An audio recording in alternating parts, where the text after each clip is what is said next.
Hello दोस्तों, welcome to NCERT warriors. जैसा कि आजकल न्यूज में बना हुआ है डेल्टा और डेल्टा प्लस वेरिएंट के बारे में, तो आज हम इस वीडियो में देखेंगे कि वेरिएंट ये होते क्या हैं, क्यों इनका नामकरण कैसे होता है, और इससे अगर वैक्सीन किसी को लगी है तो क्या इन वेरिएंट से वो बच सकते हैं कि नहीं देखते हैं, इनके बारे में हम लोग देखेंगे। तो चलिए समझते हैं। जैसा कि आप जानते हैं कि जो कोरोना वायरस था वो कहाँ से निकल के आया था, तो वो वुहान से निकल के आया था। ठीक, तो सबसे पहले यहाँ पे लोग वुहान से था, लेकिन उसका एक नाम दे दिया गया कोरोना वायरस। ठीक है, लेकिन आज की हम देख रहे हैं कि लगातार उसके सेकेंड वेव से लगातार बहुत लोगों की जाने गई हैं, जिससे बहुत ही प्रॉब्लम गवर्नमेंट को भी हुआ है। साथ में हर एक कंट्री के जो लोग हैं, जो पहले वेरिएंट में जो हज़ारों की संख्या में थे, आज इस वेरिएंट में यानी दूसरे में सेकेंड वेव में क्या है, लगभग करोड़ों की संख्या में इनकी गिनती शुरू हो गई है।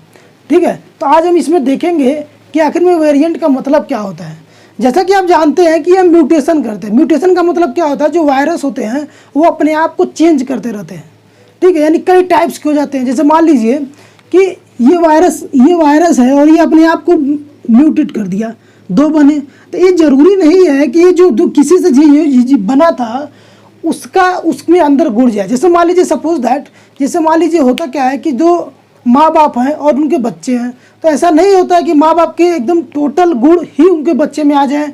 हो सकता है गुण उनका क्या हो, किसी रिश्तेदार का गुण आ जाए उसमें, किसी अलग चीज़ का। तो ठीक है, ऐसे ही वायरस में होता है।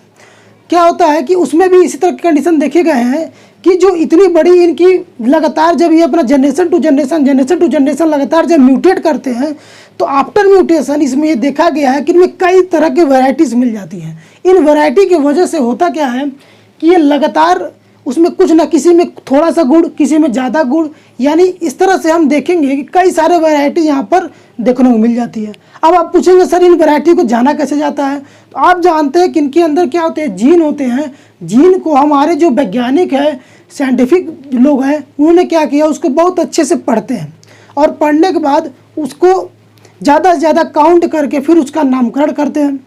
तो आपको एक चीज़ समझ में आ गया होगा कि जैसे हम लोगों में हमारा बहुत ही वंश, यानी हमारे दादा परदादा बहुत पुराने लोग, आप देखेंगे कि बहुत बड़ा रिश्तेदार एक बन जाता है और सबका कुछ ना कुछ उसे गुण होता है, लेकिन बहुत से गुण ऐसे होते हैं जो उन्हें मिलते नहीं हैं। तो ऐसे कोरोना वायरस में है।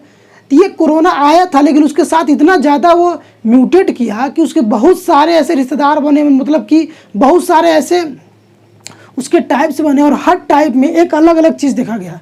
कुछ तो ऐसे थे जो खतरनाक थे, लेकिन कुछ ऐसे थे जो नॉर्मल थे, यानी जिससे कोई खतरा नहीं था। इसी फेज में हमने देखा, इसी तरह का एक नाम आया डेल्टा वेरिएंट। तो क्या है डेल्टा वेरिएंट, और नाम ये डेल्टा वेरिएंट क्यों पड़ा, ये समझिए। जैसा कि आप जानते हैं कि जो वुहान शहर है, वहाँ से, चाइना के वुहान शहर से ही कोरोना वायरस निकला था। यानी सबसे पहली बार इसके बारे में जाना गया था, कहाँ से, चाइना से। लेकिन धीरे धीरे WHO ने क्या किया, उसमें ये अब हम लोग इस नाम से नहीं जानते हैं कि ये चाइना वायरस है। लेकिन आजकल जो एक वेरिएंट चल गया डेल्टा वेरिएंट, उसको लोग तुरंत नाम दे देते हैं कि ये भारत का वेरिएंट है, ये भारत में निकला है। ठीक है, तो इन सभी चीज़ों को लेकर, विवाद को लेकर कई सारे वेरिएंट देखे गए। तो जैसे मान लीजिए यूनाइटेड किंगडम में B117, और ये साइंटिफिक नेम था, यानी जब इसके जीन को पढ़ा गया तो उसका जो नंबर आया वो B117 आया, तो ये माना गया। फिर ऐसे ही कोरोना वायरस का एक और टाइप था जो साउथ अफ्रीका में देखा गया, जिसको बोला गया B1351। ऐसे ही ब्राज़ील में था, तो ब्राज़ील में देखा गया P1। ऐसे इंडिया में, तो इंडिया में B16172। इंडिया में दूसरा एक और देखा गया जिसका नंबर था B16171। तो इस तरह से इंडिया में 2 वेरिएंट देखे गए और बाकी जगह यहाँ पर एक। इन सभी देशों को एक प्रॉब्लम थी कि इसके पहले जो कोरोना वायरस आया था, तो उसको हम लोग चाइना के नाम से नहीं जानते थे। लेकिन इस समय जो चल रहा है, लगातार चर्चा में होता है कि इंडिया का वेरिएंट है, इंडिया से निकला है। हालांकि निकला कहाँ से है, कोरोना से ही है, उसी का पार्ट है। जैसे जैसे वो अपने आप को ग्रोथ किया है, कुछ ना कुछ चेंजेस उसमें आते गए हैं, और उन चेंजेस की वजह से इसमें कुछ में ज़्यादा खतरनाक हो गए, कोई कम खतरनाक हो गए। इसलिए हमने देखा कि यहाँ पर तो जब इन देशों ने क्या किया, देखा कि ये नाम, हमारे नाम बदनाम हो रहे हैं, चूँकि निकला वहाँ से, लेकिन आज तक उसको कोई चाइना वायरस नहीं बोलता है, लेकिन भारत का निकला तो इंडिया वायरस। ठीक है, इंडियन वायरस इस तरह से बोला गया। हालांकि जब ये बात WHO में भेजा गया तो WHO ने इसका एक तोड़ निकाला, इसका एक निचोड़ निकाला कि हम क्या करते हैं, इसका भी नामकरण कर देते हैं। कैसे नामकरण कर देंगे? WHO ने बोला, उन्होंने अपना नाम रखा कि जो UK का है B117, इसको हम लोग बोलेंगे अल्फ़ा।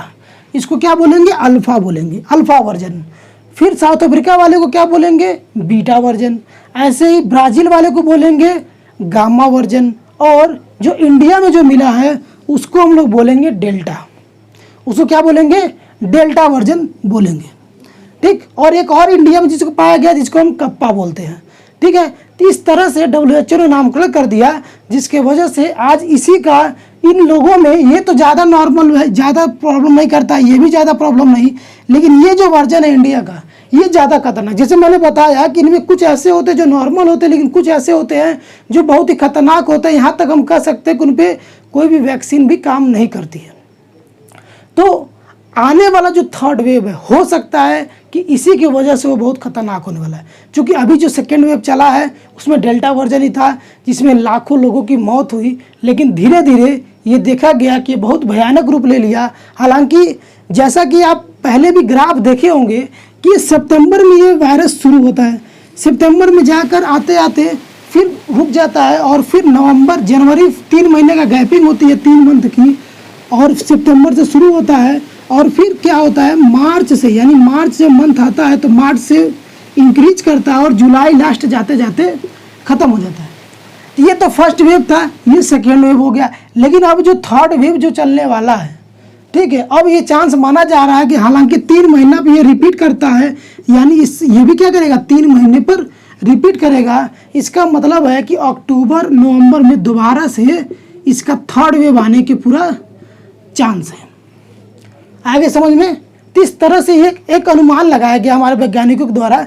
इसलिए हालांकि इसके बचाव में जो हमारे बड़े बड़े जो नेता हैं उन्होंने भी अलग अलग तरह के वैक्सीन जो भी हैं उनकी अलग अलग कंपनियों को दे दिया गया है, ताकि लगातार ज़्यादा से ज़्यादा मात्रा में वैक्सीन बनाया जाए और इन वैक्सीनों का प्रयोग करके अधिक से अधिक लोगों को वैक्सीनेटेड किया जाए।